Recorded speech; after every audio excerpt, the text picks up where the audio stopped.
Hi, this is Anil and welcome to your very first video tutorial on C++. This video tutorial is a production of the YouTube channel Learning Lad, and the series of videos that we're gonna make on C++ are gonna be for the beginners in C++. Okay, let's begin with C++. So first we're gonna see some things about C++. C++ began as an expanded version of C.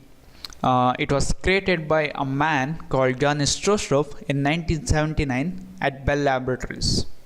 He initially called his new language as C with classes, but in later 1983 the name was changed to C++ because people started to realize that C++ offers much more than C with classes, or it's much more than that. Okay, now we're gonna see some features of C++. C++ is a mid-level programming language, which means that you can use this C++ to develop high-level applications and also the low-level libraries which work very close to the hardware.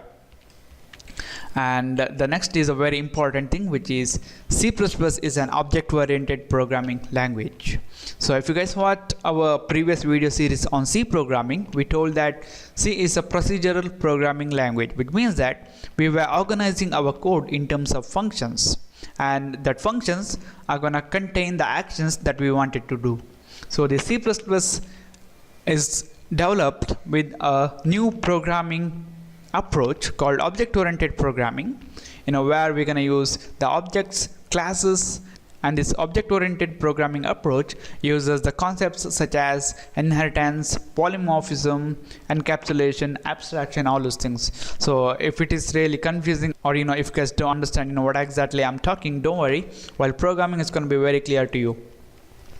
And the next one is C++ is a block structured programming language. As I told you before, C is a structured programming language, which means that we can organize our code by using the functions.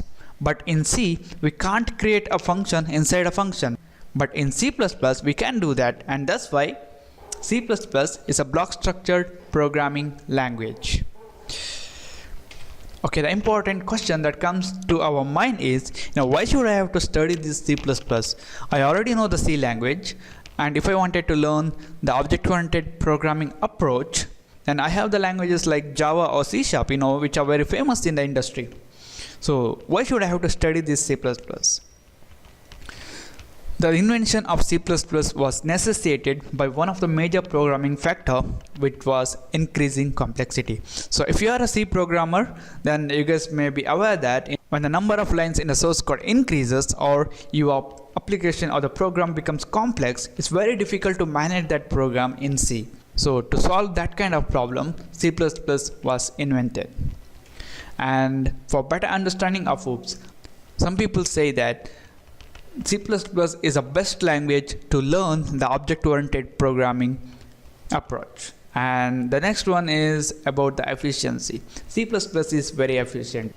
So if we talk about the speed of execution, C++ is very close to the execution speed of C. So the C++ allows much more features than C, and also is very near to the execution speed of C. And that's why C++ is going to be our choice. Okay, the next thing is where this C++ is used. C++ is used in the operating systems such as Windows that we use, and the device drivers, and also in web servers, cloud-based applications, search engines, whatever you say, C++ is there. So next one is the most important thing, which is C++ is often the language of choice for creating some other programming languages. So if you're learning any other programming languages, there might be a possibility that that programming language was created by C++. So this is why you should have to study this C++ programming language. So that's it, guys. Thank you for watching, and this is about the introduction to the C++, what it is and why should we have to study this. So you guys can like our Facebook page at facebook.com/learninglad, and I'll see you in the next tutorial.